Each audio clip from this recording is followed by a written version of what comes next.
বেতন পাও মাত্র 10,000 টাকা, তা দিয়ে কি আমাদের সারা মাস চলে? আমাদের 4 ছেলে মেয়ের লেখাপড়া, বাড়ি ভাড়া, গ্যাস ভাড়া, কারেন্ট বিল, আরো কত কি, কোনটা বলবো? তাছাড়া মেয়েরাও যে বড় হচ্ছে, তাদেরও তো বিয়ে দেওয়া দরকার। মাস শেষে তো একটা টাকাও হাতে রাখতে পারো না। তোমার কি লজ্জা করে না? এর মাঝে আবার আরেকজনকে ঘাড়ে আনতে চাইছো। রুজির উপর আমি বা কি বলবো, ও তো কোনো ভুলও বলেনি। রিনজিনকে মাঝে মাঝে আমি ফোন করতাম আর খুব তাড়াতাড়ি কথা শেষ করে দিতাম। যদি হঠাৎ করে সে বলে ফেলে যে ভাইয়া আমাকে নিয়ে যাও, তখন আমি কই নিয়ে যেতাম। এভাবেই কেটেছে অনেকগুলো বছর। আমার যে একটা বোন আছে, আমি ভুলেই গেছিলাম। ছেলেটা বড় হয়েছে, এসএসসি পরীক্ষা দিচ্ছে, কলেজে ভর্তি হবে, কমপক্ষে 11,000 টাকা লাগবে। আর মাত্র 2 দিন সময় আছে, এর মধ্যে আমি একটা টাকাও জোগাড় করতে পারিনি। এর মধ্যে কয়েক মাসের বাড়ি ভাড়াও বাকি আছে। নোটিশ দিয়ে দিয়েছে 7 দিনের মধ্যে বাড়ি ভাড়া পরিশোধ করতে হবে। এত টাকা আমি কই পাবো কিছুই বুঝতে পারছিলাম না। হঠাৎ করে আমার বোনের কথা মনে পড়লো, তাকে কল দিলাম। লজ্জিত হয়ে নরম গলায় তার কাছে কিছু টাকা ধার চাইলাম। বললাম আমার ভীষণ প্রয়োজন। ও রাজি হলো, বললো বড় রাস্তার পাশে যেতে, তাদের বাড়ি যেন না যাই।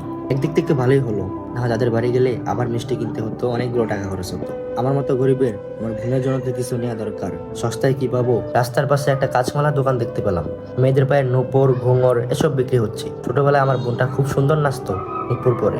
রিনজিন জিন শব্দ হতো, সেই থেকে আমার বাবা নাম রেখেছিল রিনজিম। এখন সে বড় হয়েছে, এখন তো আর এইগুলা পড়বে না। তাও আমি একজোড়া নূপুর কিনে নিলাম খুব সস্তায়। সেই দিন এই সামান্য উপহার দেখে ও এত খুশি হয়েছিল, আমি কল্পনাও করতে পারিনি। তারপর ও আমাকে 12,000 টাকা দেয়। আমিও জিজ্ঞেস করিনি কই পেয়েছিস এত টাকা, খুব দরকার ছিল তাই নিয়ে নিলাম।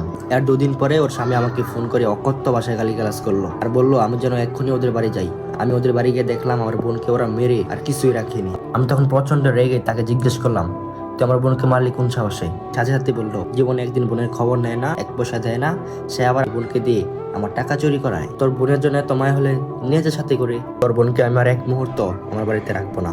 ওই মুহূর্তে আমার রাগ পানি হয়ে গেল। অনেক বোঝালাম যে তার টাকা ফেরত দিব, কিন্তু কোনো লাভ হলো না। আজ 9 বছর পর আমার ইঞ্জিন আবার বলে উঠলো, আমাকে তোমার সাথে এখান থেকে নিয়ে যাও না। আমিও তবুও ওকে ওর বাড়িতে থাকার জন্য অনেক চেষ্টা করেছি, হাতে পায়ে ধরেছি, তবু কোনো লাভ হয়নি। ওর স্বামী ওকে 3 বার তালাক দিয়ে আমার মুখের উপর দরজা বন্ধ করে দিল। আমি তখন রিনজিনকে নিয়ে পথ চলা শুরু করলাম। রুজিকে কল দিলাম, বললাম কয়েকটা দিন যদি রিনজিন আমার সাথে থাকে। আমার কথা শেষ না হতেই আমার বউ চেঁচিয়ে কলটা কেটে দিল। বললো ছেলের ভর্তি হওয়ার জন্য সব টাকা দিয়ে দিয়েছি, এখনো বাড়ি ভাড়া দিতে পারিনি বলে বাড়ি হলে তাদেরকে তাড়িয়ে দিয়েছে, তাই এখন ছেলে মেয়েদের নিয়ে বাবার বাড়িতে উঠেছে। রিনজিন তখন বলল, ভাইয়া তুমি আমাকে একটা কাজ বের করে দিবা? পড়ালেখাও তো করলাম না, আমি কি কাজ করতে পারি? আমি তখন দীর্ঘ শ্বাস ফেললাম। আমাদের গ্রামটা অনেক ভালো ছিল। ছোটবেলা থেকে আমি আর রিনজিন এই গ্রামে বড় হয়েছি। সবুজ রঙের